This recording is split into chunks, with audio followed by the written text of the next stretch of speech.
खरं तर हे अतिशय दुर्दैवपूर्ण आहे की आज महाराष्ट्रामध्ये किंवा देशामध्ये आमच्या ठाण्याला भ्रष्टाचाराची राजधानी बोलली जाते।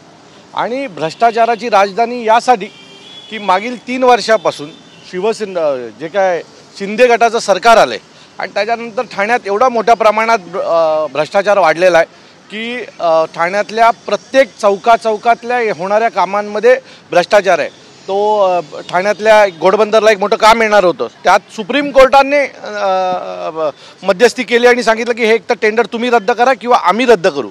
सो ठाण्याची भ्रष्टाचाराची राजधानी महाराष्ट्राची म्हणून ठाण्याकडे पाहिलं जातं आणि हे आमच्या सगळ्यांसाठीच ठाण्यात राहणाऱ्या प्रत्येक नागरिकासाठी हे अपमानास्पद आहे। सो तो विषय आहे, ठाण्यातला पाण्याचा प्रश्न आहे, ठाण्यातला ट्रॅफिकचा प्रश्न तर एवढा भयानक झालेला आहे की काल मी एक डिबेट ऐकत होतो। बिहारमध्ये जी इलेक्शन चालू आहे त्या इलेक्शनमध्ये देखील डिबेटमध्ये ही गोष्ट आली की महाराष्ट्रातली सध्याची परिस्थिती काय, त्यात ठाण्यातल्या घोडबंदर रस्त्याचा उल्लेख केला गेला आणि माजी मुख्यमंत्री ज्या शहरात राहतात तिथे 5-5 तास ट्रॅफिकला लागतात 3-4 किलोमीटरचा अंतर कट करायला। सो एवढं दुर्भाग्यपूर्ण ठाण्याची ट्रॅफिक झालेली आहे। ठाण्यातला टँकर माफियांचा प्रश्न प्रचंड मोठ्या प्रमाणात वाढलेला आहे, खड्ड्यांचा प्रश्न वाढलेला आहे आणि दहशत हा सगळ्यात मोठा कलीचा मुद्दा आहे जो शिंदे गटाकडनं या ठाण्यात केली जाते। सो या सर्वाला विरोध करण्यासाठी आमचा मोर्चा आहे की तुम्हाला गाडण्यासाठी आम्ही येतो। 18 जणांचा बळी गेला अशा प्रकारचे बॅनर झळकत आहेत का वाटतं येणाऱ्या काळात आता या बळीचं कोणावरती आपण कुठं जाणार आहे?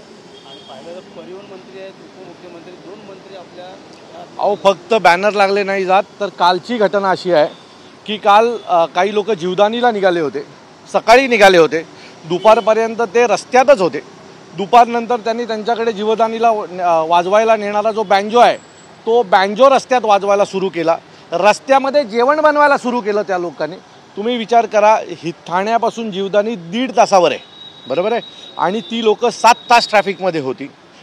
आणि त्याच्यानंतर जर असं असेल तर लोक बॅनर लावणार, ढोल वाजवणार, याच्या पुढे जाऊन आम्हीही थांबणार नाही। आम्ही देखील या रस्त्याच्या बाबतीत जनजागृती करू, कारण 2-2 मंत्री म्हणजे ज्यांच्या विधानसभेतनं हा रस्ता जातो ते देखील ठाण्याचे परिवहन मंत्री आहेत आणि ते स्वतः 15 वर्ष आमदार आहेत। सो 15 वर्षानंतर जर ठाण्यातला 4 किलोमीटरचा रस्ता होणार नसेल तर मग लोक बोलणारच।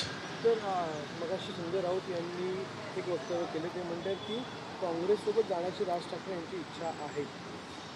मला असं वाटतं की हा निर्णय सन्माननीय राजसाहेबांचा आहे आणि याचं पक्षातील जे वरिष्ठ नेते आहेत ते याच्या बाबतीत भाष्य करतील। 100% असणार, कारण आव्हाडसाहेब आमच्यासोबत आहेत।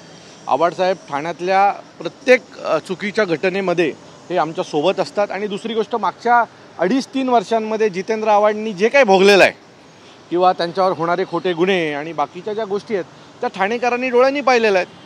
तर जसे ते आमच्यासोबत आहेत तसे आम्ही देखील त्यांच्यासोबत आहोत।